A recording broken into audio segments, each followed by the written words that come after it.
The subspace communication array on Kepler Station crackled with an energy that made the Vorthan technician's scales stand on end. Zektar had been monitoring deep space transmissions for the better part of 2 decades, and never once had he encountered a signal that carried such raw emotional weight. The quantum encoders were practically screaming as they processed the incoming data stream. "Commander Yilneth," Zektar called across the monitoring bay, his voice tight with concern. "You need to see this immediately." Commander Yilneth approached with the measured gait of someone who had seen every possible crisis the galaxy could throw at a border station. Her species, the Corvani, were among the newer members of the Galactic Council, but their natural immunity to most toxins and their ability to survive in near-vacuum conditions had earned them respect among the established Deathworld species. That respect had led to their assignment as watchers of this particular sector, the one containing the quarantine sol system. "What is it, Zektar?" she asked, her 4 arms already moving to auxiliary controls as her primary hands took hold of the communication console. "It's a priority alpha distress signal, Commander. But it's not coming from any council world." Zektar's clawed fingers danced across his workstation, pulling up stellar maps and signal origins. "The transmission is coming from the Draken sector." Yilneth's blood chilled. The Draken sector was home to the Karnathi Empire, one of the 3 major Deathworld powers. The Karnathi were living weapons, evolved on a world where the very air was acidic and the native predators could dissolve steel with their saliva. They had never, in their entire recorded history, sent out a distress call. "Play it," she commanded. The signal that filled the monitoring bay was unlike anything either of them had heard before.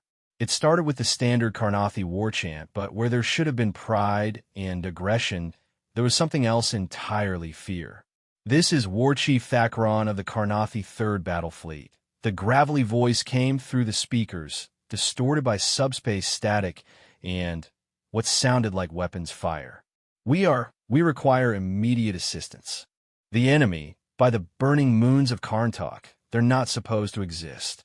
The transmission cut out for several seconds, filled only with the sound of explosions and what might have been screaming.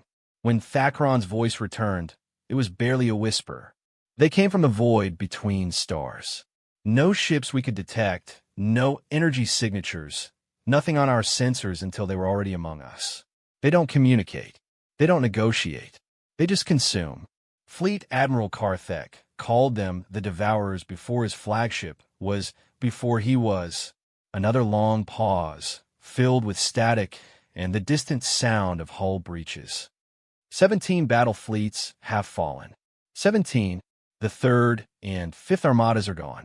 The orbital fortresses around Karndok have been silent for 3 rotations. We estimate they've consumed 43 billion of our people. Our weapons barely scratch them.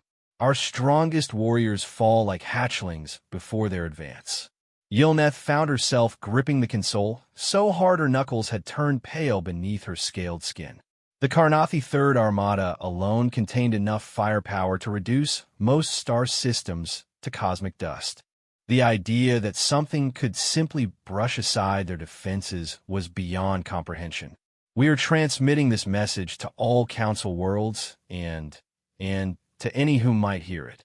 The Karnathi Empire formally requests immediate military assistance. We acknowledge that we cannot face this threat alone." The words hung in the air like a death sentence. In 3,000 years of galactic history, no Deathworld species had ever admitted they couldn't handle a threat. It simply wasn't done. It wasn't in their nature. But the transmission wasn't finished. "To our allied Deathworld species, the Gorvok Unity, the Titan Confederation, the Steel Clans of Mordak, we call upon the ancient pacts. The enemy of one is the enemy of all.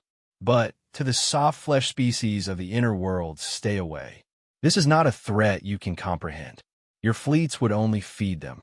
The signal dissolved into pure static, then cut out entirely. Yilneth stared at the console for a long moment, her mind racing through the implications. Then, she activated the emergency protocols that would send this transmission to every Council world simultaneously. Zektar, begin monitoring all frequencies from the Draken sector, and pull up everything we have on theoretical extragalactic threats. Yes, Commander, but should we alert the Soul Monitoring Division? Yilneth paused, one hand hovering over the controls that would send the transmission to the small monitoring station that kept watch over humanity's quarantined world. The regulations were clear. Sol was to be kept isolated from all galactic affairs. The humans were considered too dangerous, too unpredictable, too violent to be trusted with knowledge of the greater galaxy.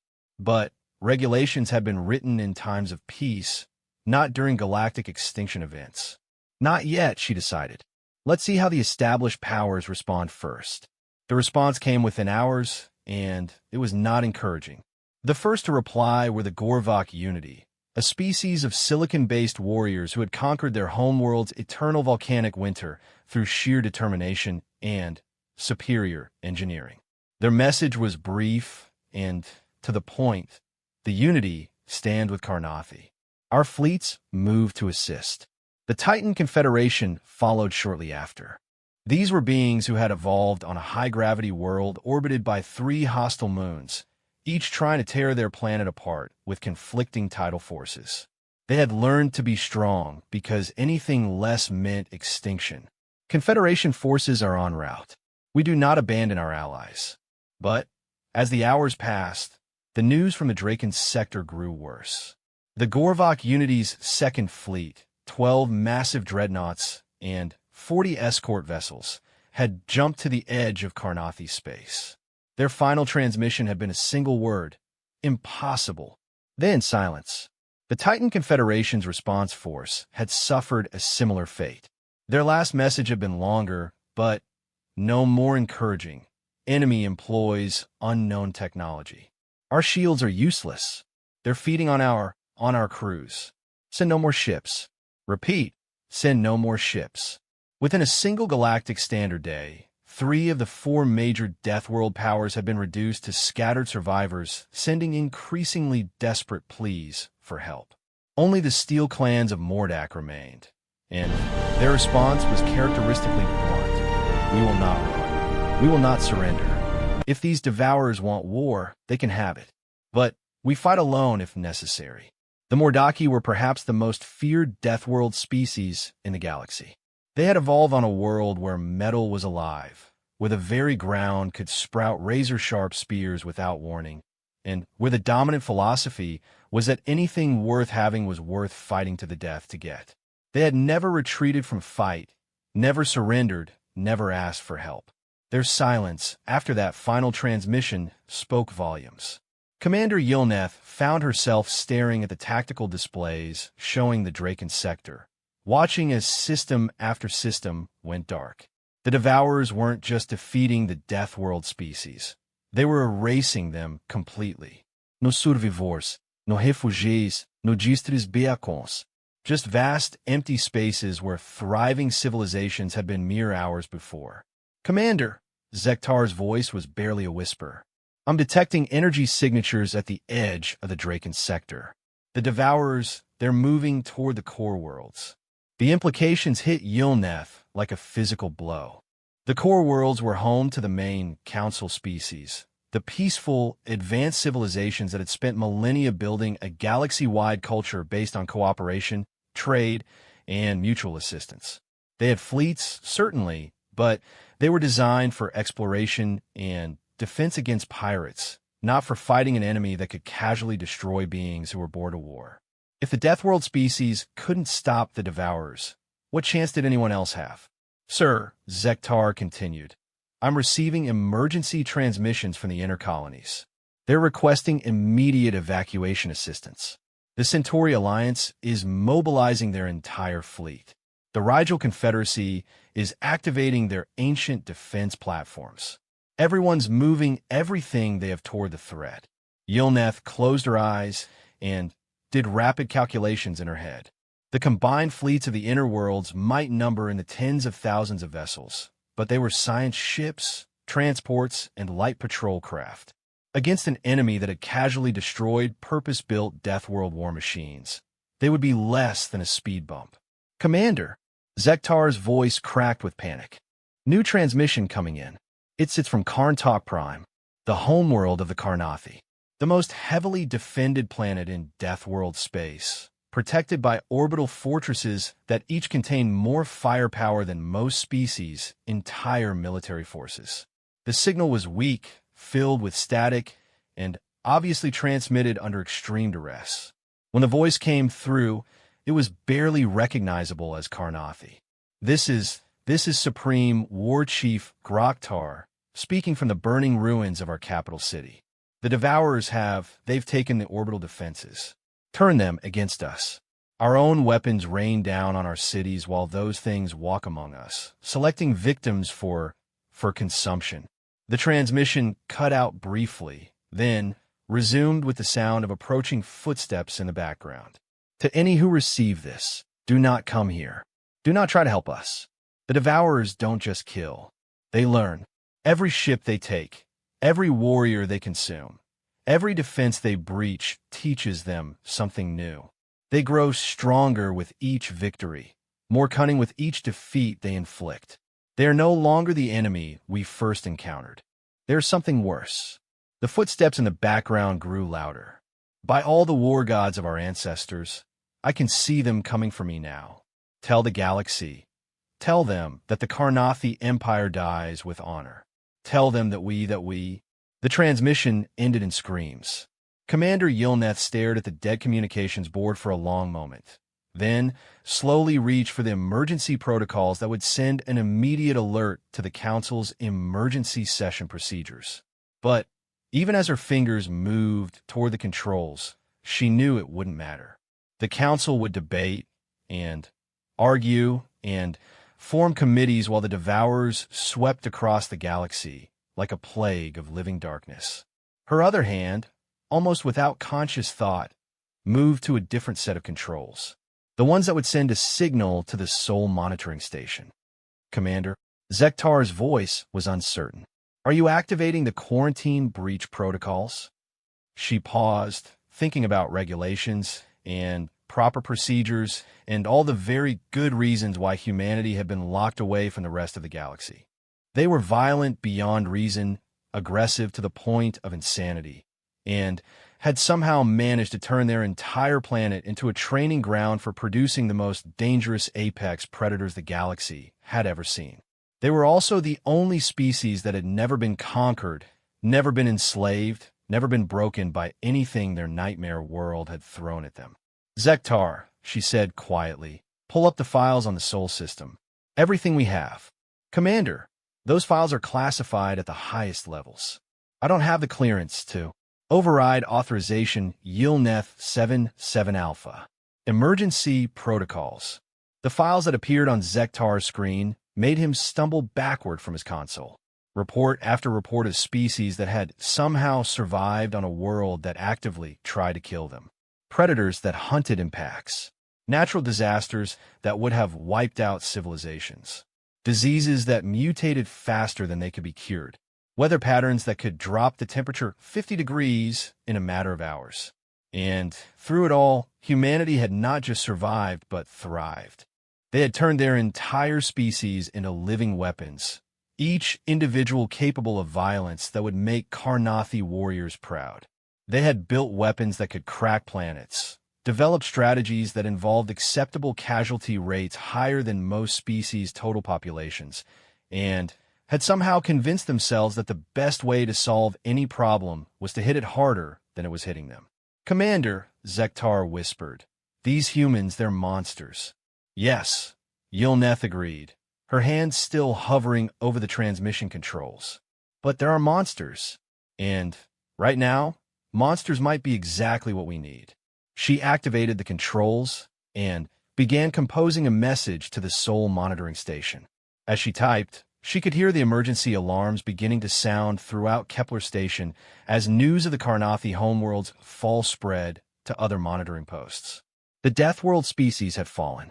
The galaxy's greatest warriors had been broken and consumed. Soon, the Devourers would turn their attention to the soft inner worlds, and when they did, trillions would die.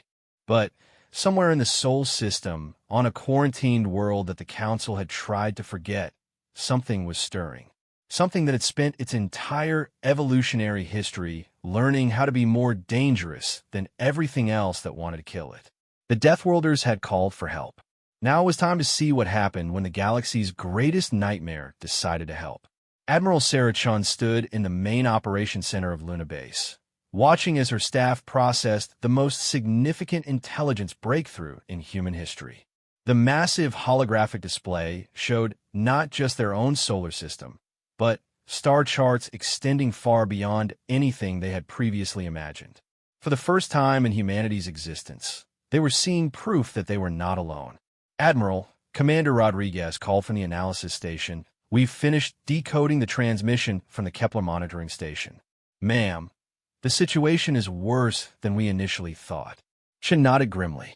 The past 72 hours had been a whirlwind of revelations that had shattered everything humanity thought they knew about their place in the universe. It had started when the deep space monitoring arrays had detected artificial signals coming from what they had assumed were dead star systems.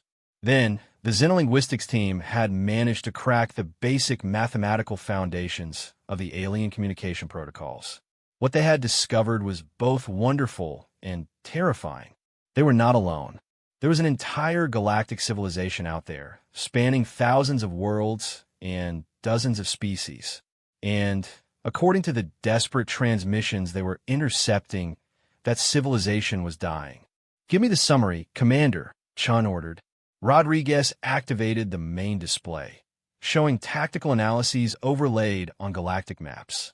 Based on the intercepted communications, we're looking at an extinction-level event affecting what they call Deathworld species. These appear to be civilizations that evolved on planets with extremely hostile environments. "Hostile how?"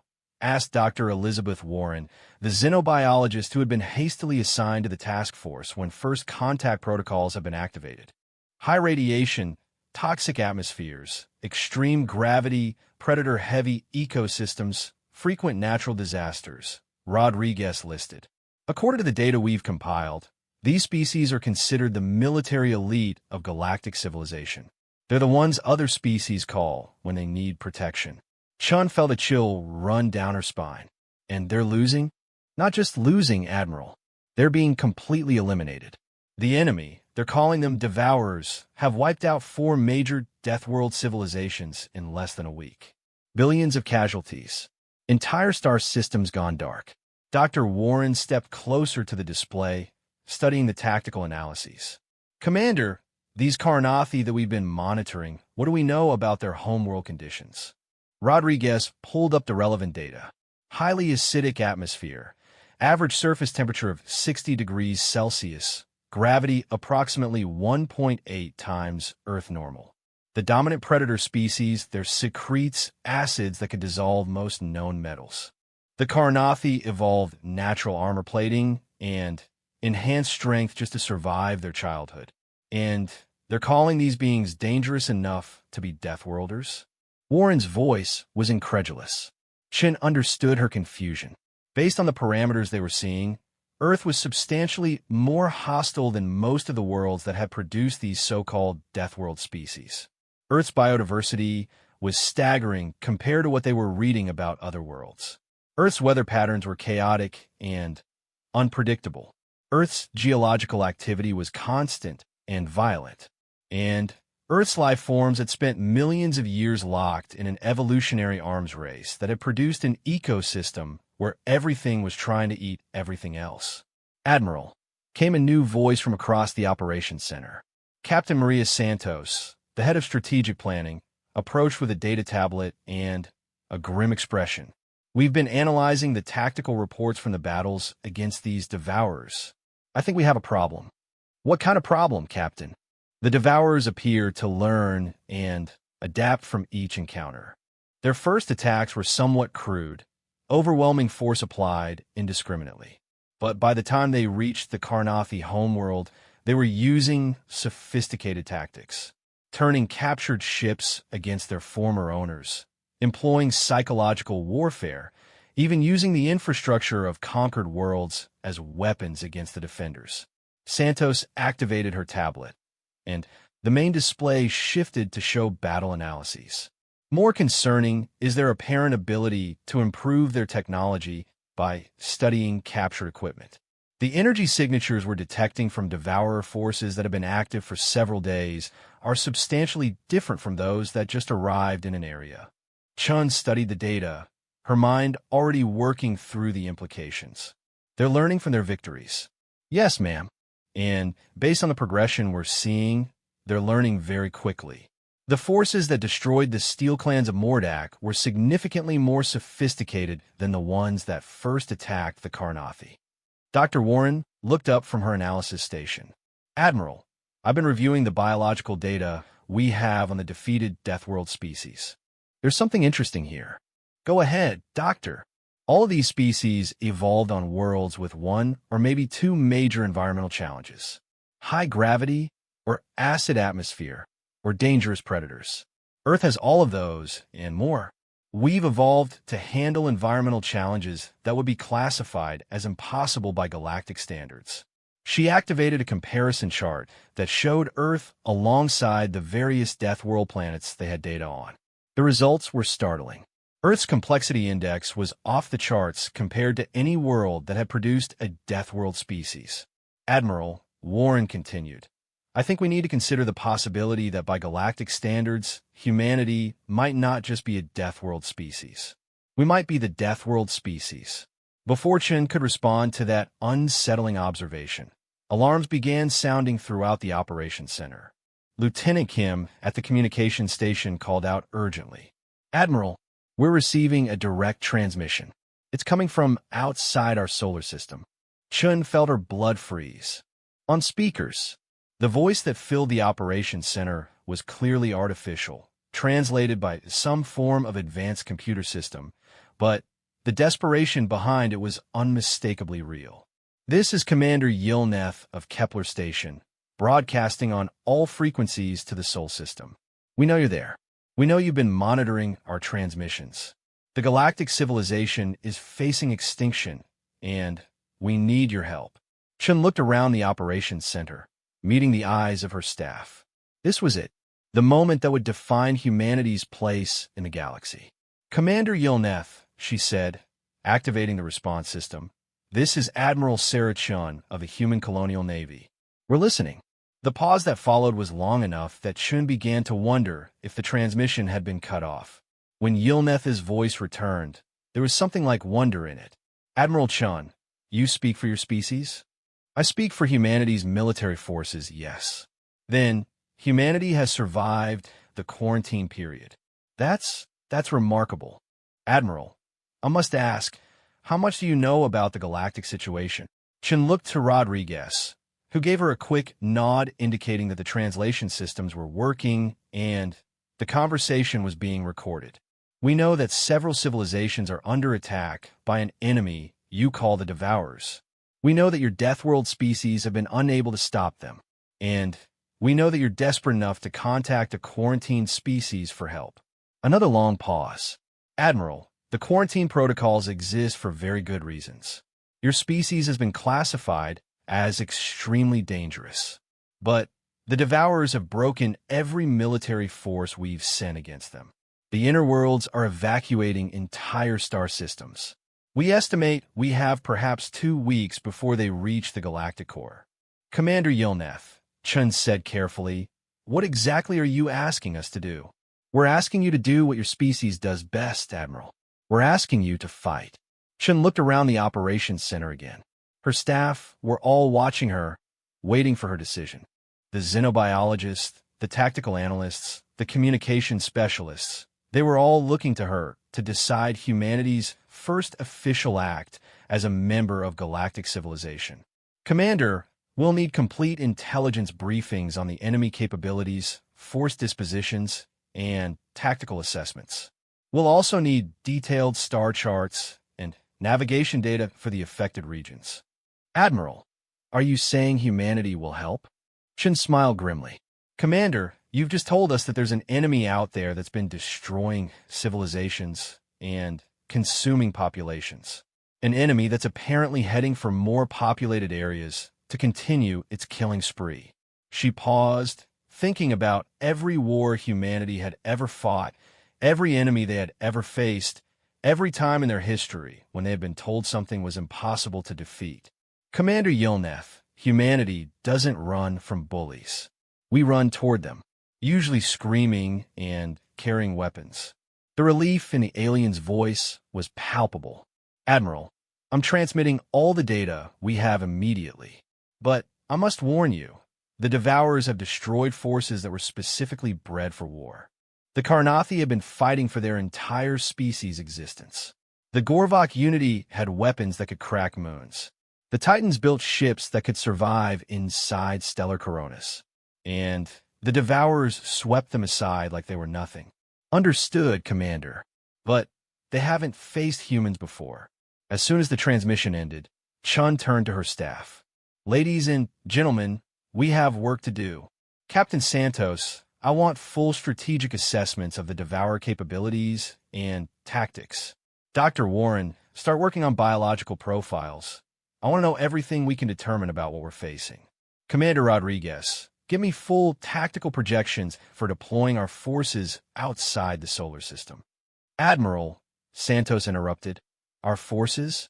Ma'am, we have 3 partially completed deep space cruisers and maybe 24 patrol craft that could be modified for extended operations against an enemy that's destroyed entire fleets.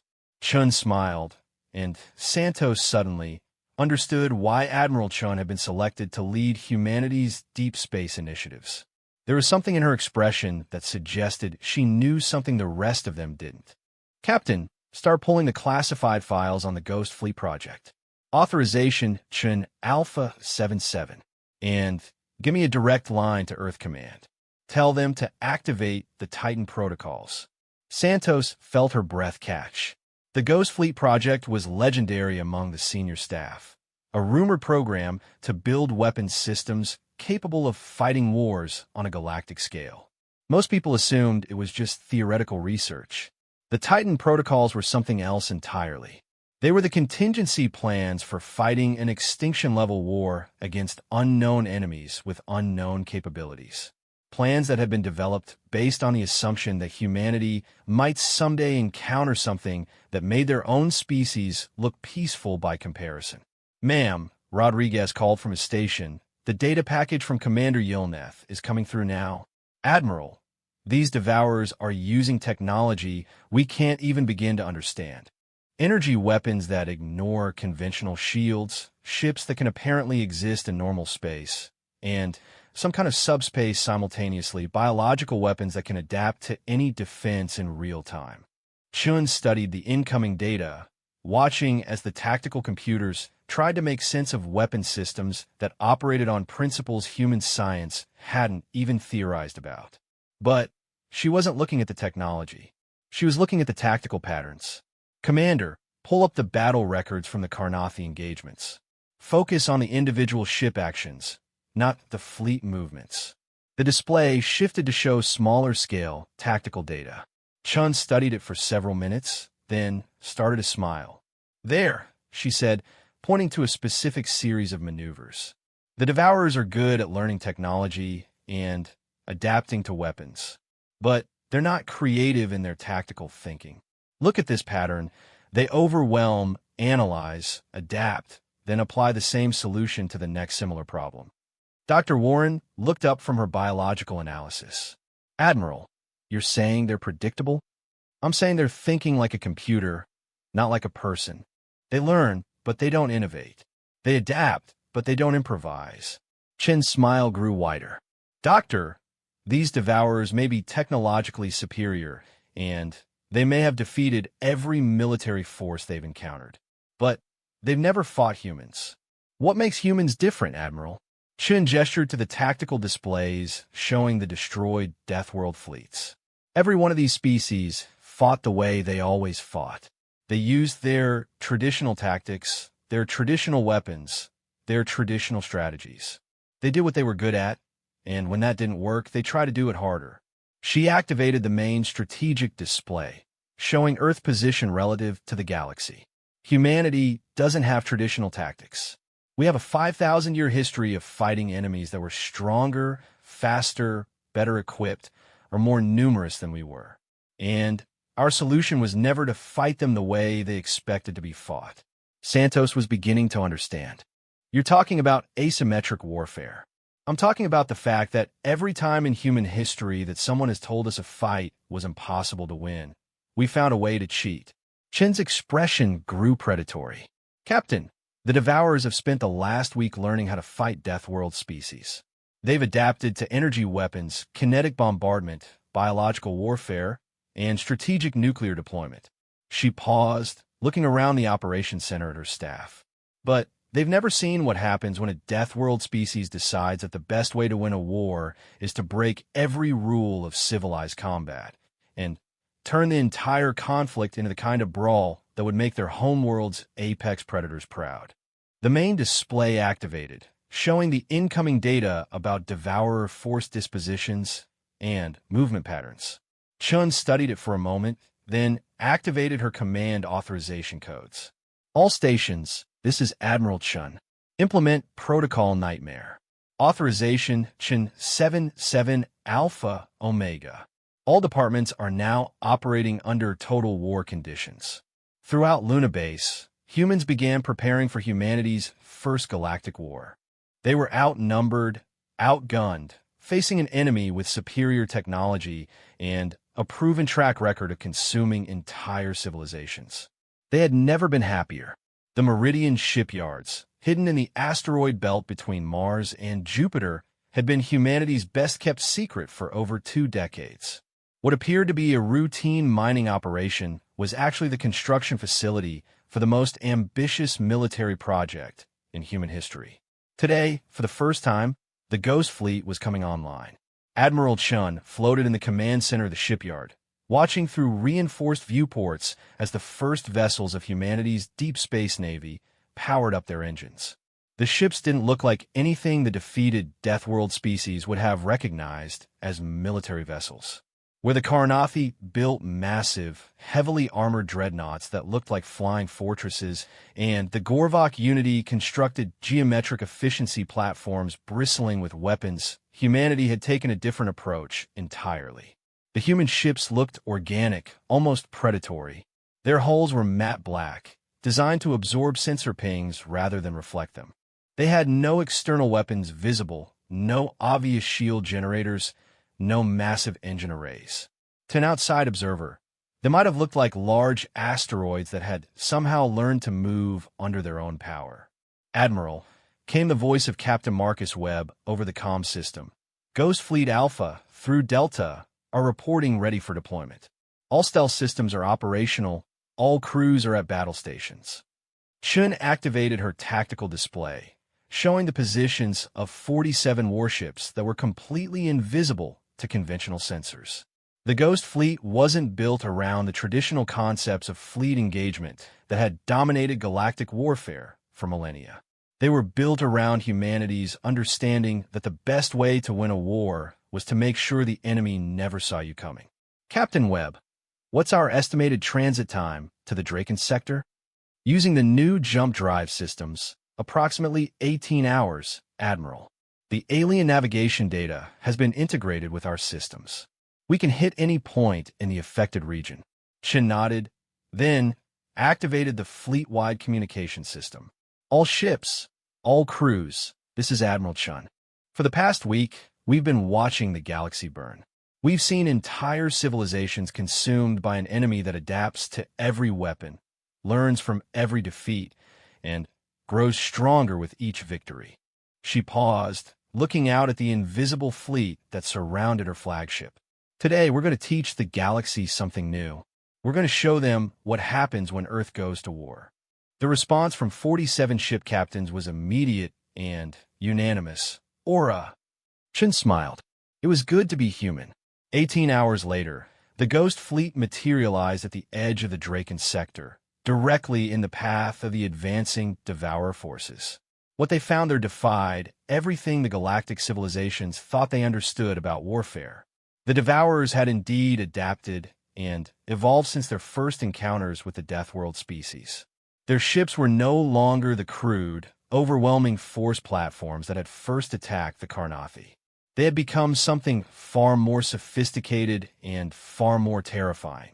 The vessels were clearly biological in nature, but enhanced with technology that seemed to blend organic growth with mechanical engineering.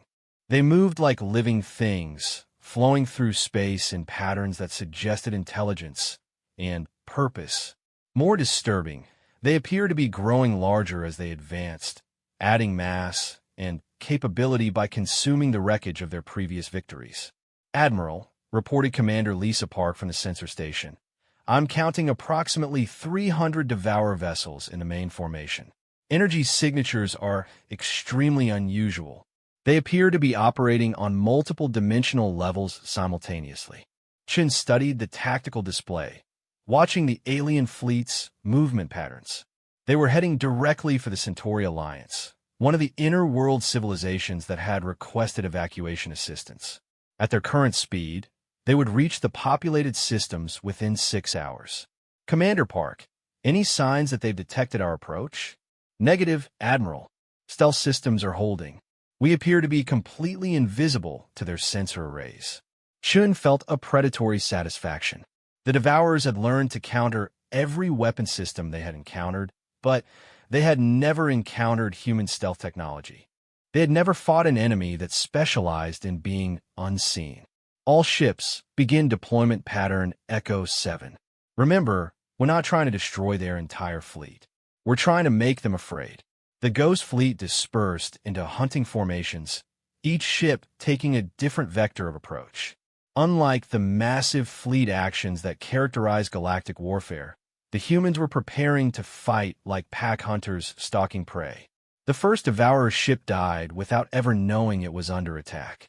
The HSS Nighthawk materialized directly beneath it, fired a salvo of kinetic penetrators into its unshielded belly, then vanished back into stealth before the creature could even process that it was being damaged.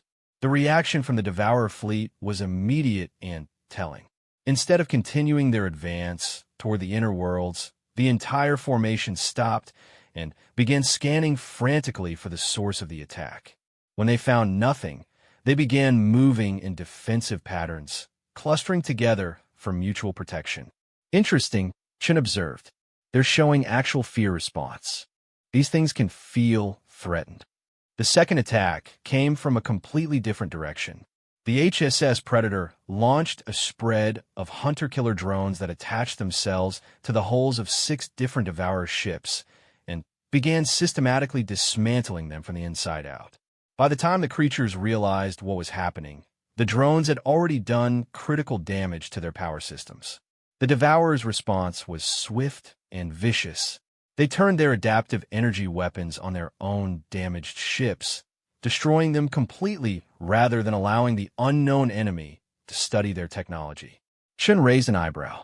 They're learning faster than expected. Note that behavior. They're willing to sacrifice their own forces to deny us intelligence.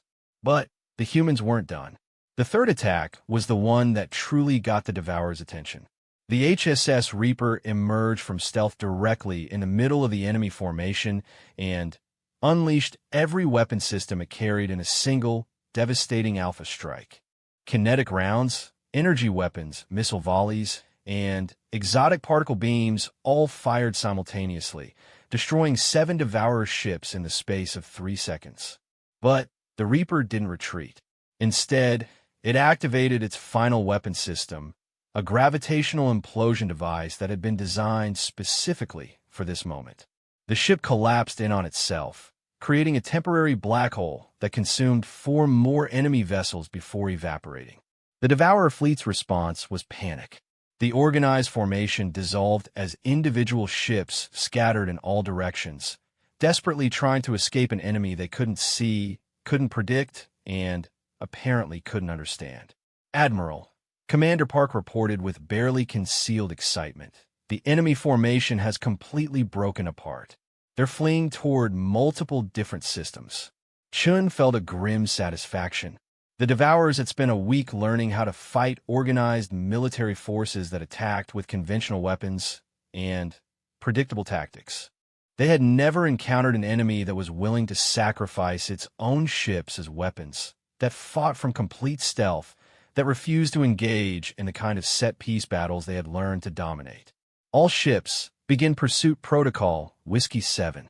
I want every enemy vessel tracked and eliminated. And remember, no survivors. We can't let them take what they've learned back to their main forces. The hunt that followed lasted for 6 hours and covered 3 star systems. The Ghost Fleet pursued the scattered Devourer ships relentlessly, picking them off one by one in a series of ambush attacks that gave the enemy no chance to adapt or learn from their experiences. The humans had learned something important about their enemy. The Devourers were indeed capable of rapid adaptation and learning, but only when they survived long enough to apply those lessons. Dead enemies couldn't pass on what they had learned. When the last Devourer ship was destroyed, Admiral Chen called the fleet back to the original engagement zone and opened communications with the galactic monitoring stations. This is Admiral Chen to all galactic forces. The Devourer advance force has been eliminated. The threat to the Centauri Alliance has been neutralized. The response came within minutes, and it was from Commander Yilneth. Admiral Chen, this is incredible. How did you? Our sensors showed approximately 300 enemy vessels in that fleet. Our projections indicated it would take at least a dozen fully armed Deathworld battle groups to have any chance of success. Chen smiled. Commander, the Devourers have been learning how to fight Deathworld species. They've adapted to your weapons, your tactics, your strategies. But they made one critical mistake. What mistake, Admiral? They assumed that all dangerous species fight the same way. Chen activated her tactical display, showing the after-action reports from the engagement. Commander, your Deathworld species are warriors. They build powerful ships, train elite crews, and engage in honorable combat. They fight to win battles. She paused, watching the data streams that showed 0 surviving enemy units. Humans don't fight to win battles, Commander. We fight to survive wars. And we've learned that the best way to survive a war is to make sure the other side doesn't. The silence that followed was long enough that Shun began to wonder if the transmission had been cut off. When Yilneth's voice finally returned, there was something like awe in it. Admiral, there are no survivors at all. No desabled ships, no escape pods, no registro signals. The entire enemy force has been completely eliminated. Correct. But, Admiral, how do you learn from your enemies if you don't capture any of them for study? Chen's smile grew predatory. Commander, we don't need to capture Devourers to learn about them. We've been monitoring their adaptations through every engagement they've had with your forces. We know their capabilities, their technology, their behavioral patterns. She activated another display, showing strategic analyses that the Ghost Fleet had been compiling throughout the engagement. We've also identified their primary weakness. The Devourers are evolutionarily designed to learn from conflict and grow stronger through adversity. But they can only learn from experiences they survive. If you don't give them the chance to survive and adapt, they remain vulnerable to the same tactics indefinitely. Commander Yilneth's voice was very quiet when she responded. Admiral, you're describing a strategy of complete extermination. Commander, the Devourers have consumed billions of galactic citizens. They've destroyed entire civilizations. They're heading toward populated systems with the apparent intention of continuing that consumption. Chen's voice hardened. They made their choice about the nature of this conflict when they refused to communicate, negotiate, or show any mercy to their victims. She looked out at the Ghost Fleet, already preparing for the next phase of operations. We're simply responding in kind. The tactical display updated, showing new intelligence about Devourer force dispositions throughout the galaxy. The main enemy fleet was massive, thousands of vessels that had grown larger and more sophisticated with each victory. They were currently advancing on multiple fronts, pressing toward the heavily populated core worlds. Commander Yilneth, Chun continued, we're going to need complete strategic intelligence about Devourer movements and major population centers that need protection. We're also going to need the galactic civilizations to stay out of our way. Admiral, surely you're not planning to engage their main forces with just 46 ships? Chen looked at her tactical display, where icons representing the remaining Ghost Fleet vessels glowed softly against the star map. 46 ships against thousands. Any rational military analysis would call it suicide. Commander, the Devourers have learned to fight fleets. They've adapted to massive formations, overwhelming firepower, and conventional military strategies. They're expecting the galactic forces to throw everything available at them in a desperate last stand. She activated the communications system for her own fleet. All ships, this is Admiral Chun. Begin deployment protocol, Ragnarok. Authorization Chin 77 Alpha Omega 0. Throughout the Ghost Fleet, crews began implementing the most classified protocols in human military history. Protocols that have been developed on the assumption that humanity might someday face an extinction-level threat that could only be defeated through methods that would horrify civilized species. Commander Yilneth, Chun said, the Devourers are about to learn why Earth was quarantined. They're about to discover that there are worse things in the galaxy than being consumed by an unstoppable alien force. She paused, watching as her ships began moving toward jump positions. They're about to meet a species that spent its entire evolutionary history learning how to be the thing that other things should be afraid of. As the Ghost Fleet vanished into hyperspace, heading for intercept points throughout the galaxy, Admiral Chun allowed herself a moment of grim anticipation. Humanity's real war was about to begin. The Devourers thought they were the apex predators of the galaxy. They were about to learn what apex predators looked like when they came from a world that had spent millions of years trying to kill everything that lived on it. The war had been raging for 72 hours, and the galaxy was learning to fear the silence. Throughout the contested regions, Devourer fleets that had been advancing systematically toward populated worlds were simply vanishing. Not destroyed in glorious battle, not defeated after heroic last stands, just gone. Scout ships sent to investigate would find empty space where thousand-ship armadas had been mere hours before. No wreckage, no energy signatures, no trace that the fleets had ever existed. On Kepler Station, Commander Yilneth stared at tactical displays that showed impossible results. Red icons representing Devourer forces were disappearing from the star maps faster than her computers could update them. "This is impossible," muttered Zektar, his scaled hands dancing across his workstation as he tried to make sense of the data. "Admiral, we're showing confirmed elimination of 47 separate enemy formations in the past 3 days. That's over 12,000 individual ships." Yilneth felt a chill run through her blood. "And how many human casualties are we detecting?" That's the impossible part, Admiral. We're not detecting any. No distress signals, no battle damage reports, no requests for assistance. The human fleet appears to be operating at full capability. The communication board activated with an incoming priority transmission. Admiral Chen's voice filled the command center, calm and professional despite what she had apparently been accomplishing. "Commander Yilneth, this is Admiral Chun. We need to discuss strategic coordination." "Admiral," Yilneth responded, trying to keep the awe out of her voice, "our sensors are showing remarkable progress in your operations. The outer perimeter Devourer forces have been eliminated. We're now moving against their main fleet concentrations. But we need the galactic forces to implement specific defensive patterns." Chen activated a tactical transmission that filled Yilneth's displays with strategic overlays. What she saw there made her blood freeze. The humans weren't just hunting individual Devourer fleets.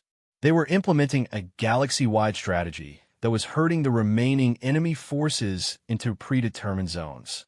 Every attack, every elimination, every vanished fleet was part of a larger pattern that was driving the Devourers towards specific star systems. "Admiral Chun," Yilneth said slowly, Are you using the entire galaxy as a battlefield?" "Commander, the Devourers' primary advantage is their ability to adapt and learn from each engagement. Their primary weakness is that they think like a collective organism rather than individual strategists." Chen's tactical display updated, showing Devourer movement patterns over the past 3 days. The enemy fleets were indeed being driven toward convergence points, but they didn't seem to realize it. Every time we eliminate one of their formations, the others adjust their routes to avoid the area where the attack occurred. But they're adjusting based on pattern recognition, not creative strategic thinking. They assume we're establishing territorial control over specific systems. Yilneth studied the projections, beginning to understand the scope of what the humans were accomplishing. You're using their adaptive behavior against them. Exactly. We're making them think they're avoiding us by moving towards specific systems. Systems where we want them to go. The tactical display zoomed out to show the entire galactic region, and Yilneth felt her breath catch. The human strategy wasn't just elegant, it was utterly ruthless. Every surviving Devourer fleet was being guided toward 3 specific star systems, systems that were empty of any galactic civilization, but rich in natural resources. Admiral, Yilneth said quietly, what happens when they reach those convergence points? Chen's reply was matter-of-fact, delivered in the same tone she might use to discuss weather conditions. Commander, have you ever heard the human phrase, bringing a gun to a knife fight? I'm not familiar with it, Admiral. It means using overwhelming force against an enemy that's expecting conventional combat. Chen paused, and when she continued, there was something predatory in her voice. The Devourers have been fighting fleets, Commander. When they reach those convergence points, they're going to encounter something they've never seen before. Before Yilneth could ask what that meant, alarms began sounding throughout Kepler Station. Zektar called out from his monitoring station, his voice tight with panic. Commander, I'm detecting massive energy signatures from the Meridian system. Whatever the humans are doing there, it's registering on our sensors from 15 light-years away. The main display activated, showing long-range sensor data from the Meridian system. What Yilneth saw there challenged everything she thought she understood about warfare. The humans weren't deploying fleets to the convergence points. They were deploying weapons platforms. Massive constructions that appear to have been built specifically for this moment, designed for a type of warfare that the galactic civilizations had never imagined. Admiral Chen, Yilneth said, what are those structures? Siege platforms, Commander. Designed for eliminating large concentrations of enemy forces that are too dangerous to engage with conventional tactics. The display showed 3 of the platforms in detail. Each one was roughly the size of a small moon, bristling with weapon systems that seemed to defy physics. Energy cannons that could apparently fire through subspace, gravitational manipulators that could create artificial black holes, and particle beam arrays that could track and engage thousands of targets simultaneously. Admiral, these weapons, they're designed for exterminating entire fleets at once. Correct. Yilneth felt sick. The scale of what the humans had prepared was beyond anything the galaxy had seen. These weren't weapons for fighting wars. They were weapons for ending them. Commander, Chun continued, the Devourer main fleets will reach the convergence points within 6 hours. When they do, they'll find themselves trapped in systems with no escape routes and facing weapons designed specifically to eliminate adaptive enemies. Trapped? Admiral, space is 3-dimensional. They can retreat in any direction. Chen's tactical display updated again, showing sensor readings from the convergence systems. Yilneth's blood chilled as she realized what she was looking at. The humans had mined the surrounding space with gravity manipulation devices. When activated, they would create artificial gravity wells that would make faster-than-light travel impossible. The Devourers wouldn't just be trapped in the systems. They'd be trapped in normal space, forced to face the siege platforms with conventional movement speeds. Admiral, this is genocide. Chen's voice was quiet when she responded. Commander, the Devourers have consumed 43 billion galactic citizens in the past 2 weeks. They've shown no interest in communication, no willingness to negotiate, and no mercy for civilian populations. They've made it clear that this conflict will end with either their victory or their complete elimination. The tactical display showed the approaching Devourer fleets, thousands of ships converging on what they thought were safe rally points. We're simply ensuring it ends with their elimination. Yilneth stared at the displays, watching as the largest military operation in galactic history approached its climax. The Devourers have been the galaxy's worst nightmare, an unstoppable force that consumed entire civilizations. Now they were about to meet something worse, a species that had learned to end conflicts by ensuring their enemies simply ceased to exist. "Admiral," she said quietly, "what happens after? When the Devourers are gone, what happens to humanity's relationship with the galactic community?" Chen was quiet for a long moment. "Commander, what do you think should happen?" Yilneth considered the question carefully.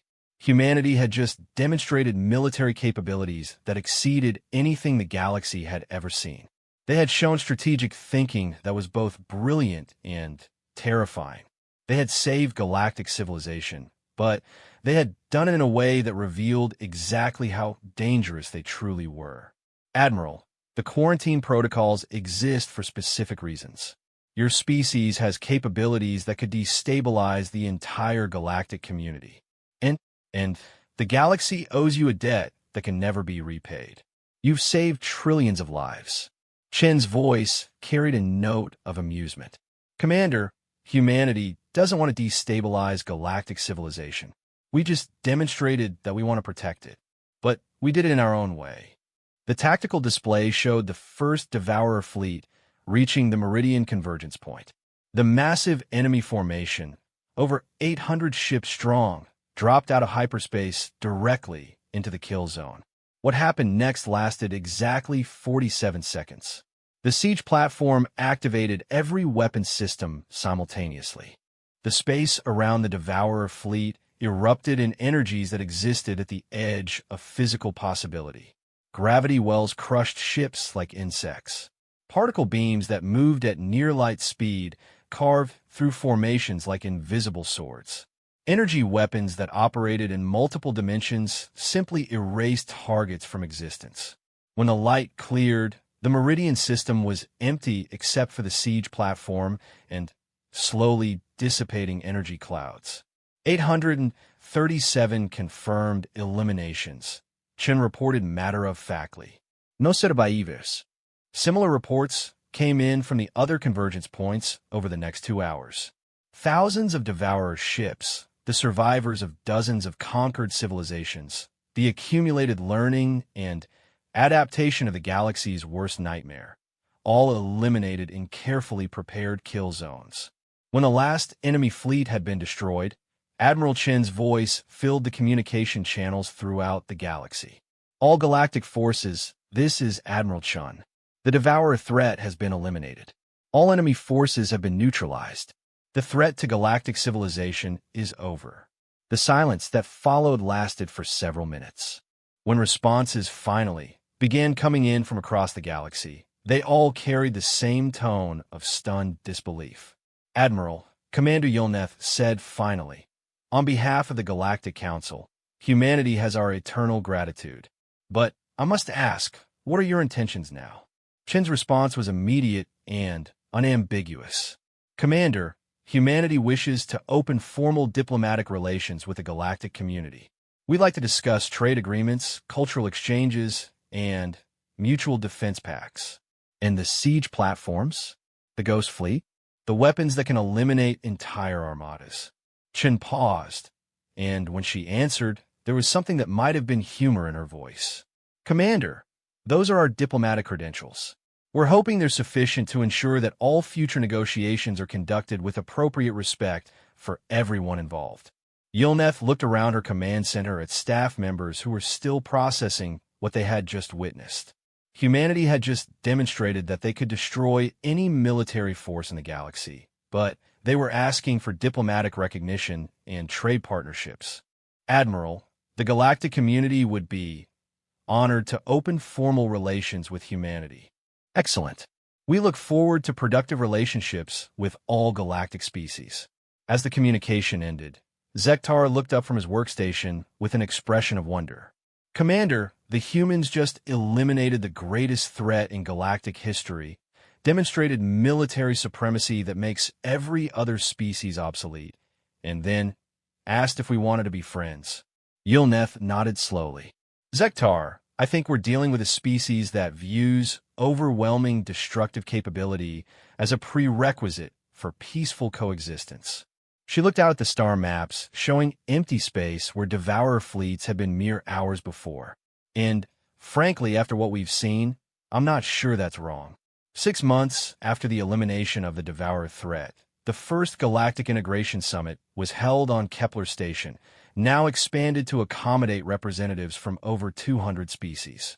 The atmosphere was unlike anything the galactic community had ever experienced. A mixture of profound gratitude, healthy fear, and genuine curiosity about humanity's place in the new order. Admiral Sarah Chun sat at the primary negotiation table, surrounded by beings who had spent the past half-year trying to understand exactly what humanity represented. Across from her, Commander Yilneth served as the primary liaison between the human delegation and the Galactic Council, a role that had evolved naturally from their first contact.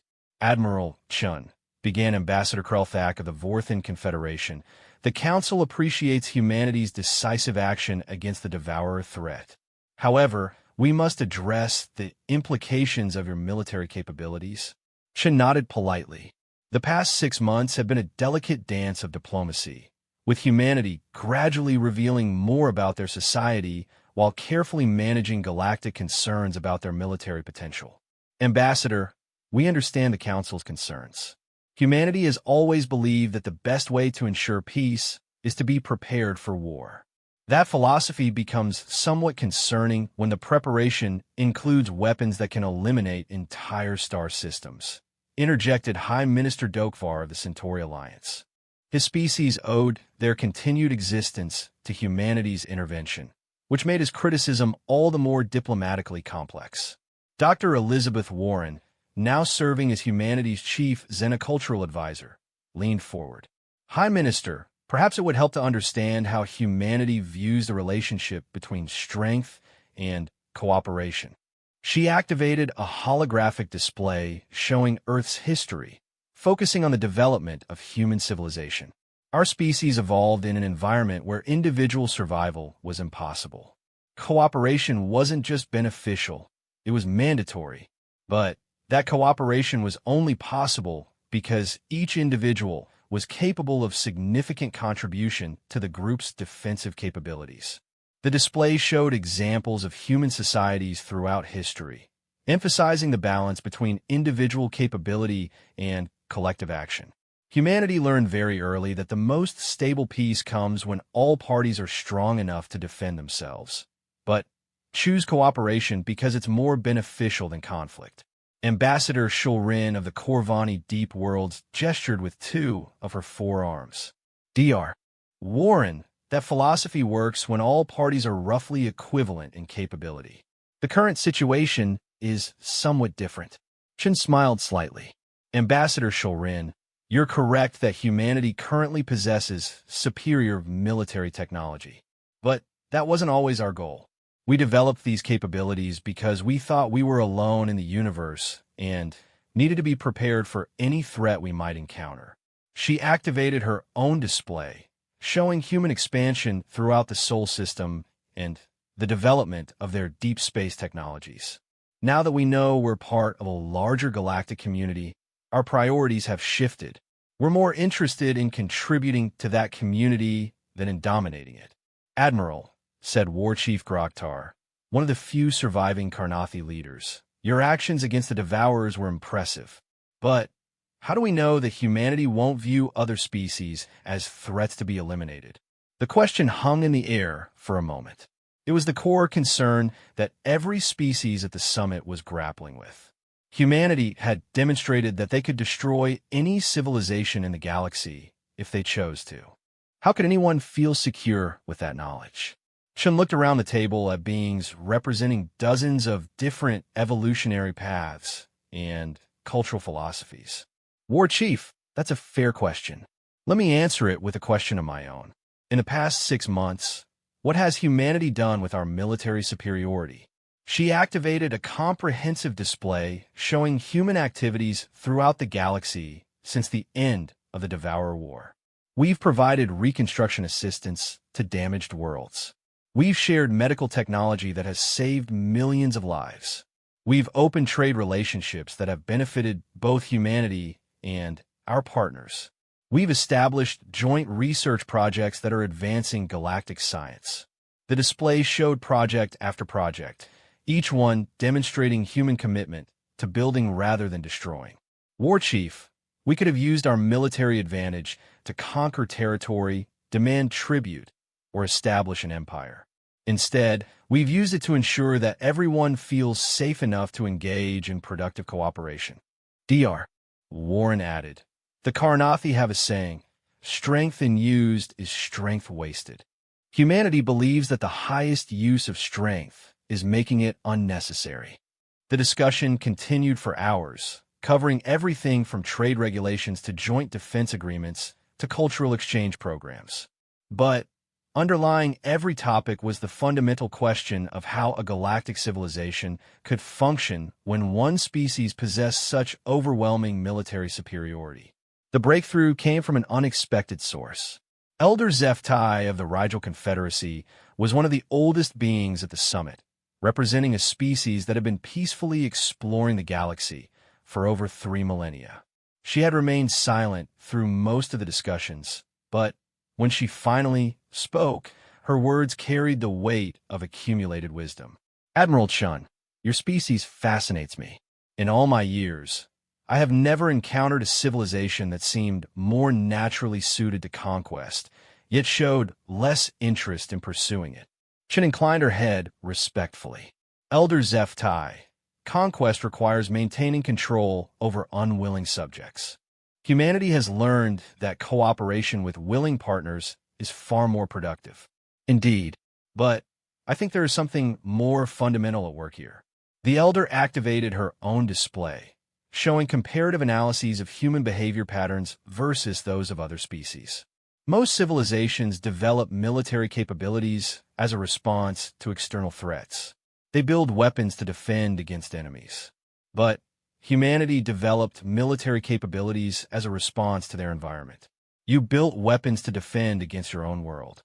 The implications of that observation rippled through the assembled delegates. A species that learns to view their environment as the enemy develops a very different relationship with other intelligent beings. You don't see other species as threats to be conquered. You see them as fellow survivors of hostile environments. Chun felt a surge of respect for the Elder's insight. "Elder Zeftai, you understand us very well. I understand that humanity looks at the galaxy and sees not territories to be conquered, but allies to be recruited for the next great challenge." Elder Zeftai turned to address the full assembly. "Honored delegates, I believe we have been asking the wrong question. We should not be asking whether we can trust humanity with their power. We should be asking whether we can trust ourselves to be worthy of their protection." The statement sparked intense discussion among the delegates. For the first time, the summit began focusing not on constraining human capabilities, but on ensuring that galactic civilization remained worth protecting. Over the following days, the framework for a new galactic order began to take shape. The Terran Protocols, as they came to be known, established humanity as the military protector of galactic civilization, while creating robust systems for ensuring that protection was used responsibly. The key innovation was the concept of earned trust. Rather than attempting to limit human military capabilities, the protocols created systems for demonstrating that those capabilities would be used ethically. Humanity would gradually assume greater responsibility for galactic security as they proved their commitment to cooperative principles. "The interesting thing, Dr. Warren observed during one of the closed human delegation meetings, is that they're not trying to make us less dangerous. They're trying to make themselves worth protecting." Admiral Chen nodded. "It's a smart approach. They can't match our military capabilities, so they're ensuring we remain invested in their survival and prosperity." Captain Santos, now serving as humanity's chief strategic planner, pulled up long-term projections. "Admiral, if these protocols work as intended, we're looking at a genuine golden age for galactic civilization. Trade networks, scientific collaboration, cultural exchange, all protected by humanity's defensive umbrella." Chun studied the projections, seeing possibilities that stretched far beyond anything their species had imagined when they first detected alien signals. Captain, we're not just talking about protecting existing civilization. We're talking about enabling it to grow and develop in ways that were never possible when every species had a focus on self-defense. The final day of the summit was devoted to formal ratification of the agreements. As Admiral Chun prepared to sign the documents that would officially integrate humanity into galactic civilization, Commander Yilneth approached her privately. Admiral, there's something I need to tell you. Something about the quarantine protocols. Chun looked up from the documents. What about them, Commander? They weren't established because we thought humanity was too dangerous to contact. They were established because we thought you were too dangerous to provoke. Chun felt a chill. Commander, I'm not sure I understand. Yilneth activated a small display, showing classified council documents that were thousands of years old. Admiral, your species has been under observation for much longer than you know. We've been watching your development since you first achieved spaceflight. The documents showed detailed analyses of human behavior, military development, and expansion patterns. What they revealed was both flattering and deeply unsettling. The Council determined that humanity was following the same developmental path as the most aggressive species in galactic history. But you were doing it faster, more efficiently, and with greater innovation than any of them. Chin stared at the analyses, seeing her species' history viewed through alien eyes. You were afraid we'd become conquerors. Worse than that, Admiral. We were afraid you'd become exterminators. The projections suggested that if humanity was contacted too early, you might view other species as threats to be eliminated before they could threaten you. Yilneth closed the display and looked directly at Chun. The quarantine wasn't to protect us from you, Admiral.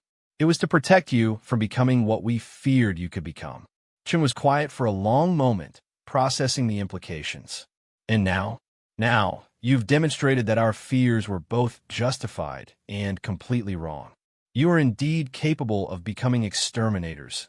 We've seen what you did to the Devourers, but you choose to be protectors instead. Commander Yilneth smiled, expression that looked strange on her scaled features. Admiral, the galaxy spent 3,000 years being afraid of humanity.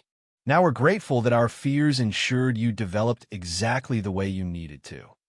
As the summit concluded and the delegates prepared to return to their home worlds, Admiral Chun stood at the observation deck of Kepler Station, looking out at the stars. Ships from dozens of species were departing, carrying news of humanity's integration into galactic society. Dr. Warren joined her at the viewport. Penny for your thoughts, Admiral. Chun smiled. Just thinking about how far we've come, Elizabeth. 6 months ago, we thought we were alone. Now we're responsible for protecting an entire galactic civilization. Any regrets? Chun looked out at the ships, carrying representatives of species that had chosen to trust humanity with their safety and security.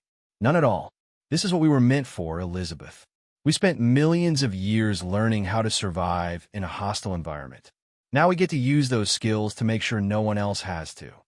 As the last ships vanished into hyperspace, carrying news of humanity's new role to worlds across the galaxy, Chin allowed herself a moment of satisfaction. The Deathworlders had called for help, and humanity had answered. But in saving them, humanity had found something they hadn't even known they were looking for. They had found their purpose among the stars. In the depths of space, the Ghost Fleet maintained its silent vigil, ready to respond to any threat that might emerge. But for now, the galaxy was at peace, protected by the descendants of a world so hostile that it had forged the ultimate guardians. The Deathworlders had called for help. Humanity had unleashed its deadliest fleet, and in doing so, they had become exactly what the universe needed them to be. Not conquerors, but protectors. Not exterminators, but guardians. Not the galaxy's greatest threat, but its greatest hope. The age of human ascendancy had begun, but it was an ascendancy built on service rather than domination. And across 1,000 worlds, countless species slept peacefully knowing that somewhere in the darkness between the stars, humanity was watching, ready to defend them from anything that might threaten the peace they had all chosen to build together.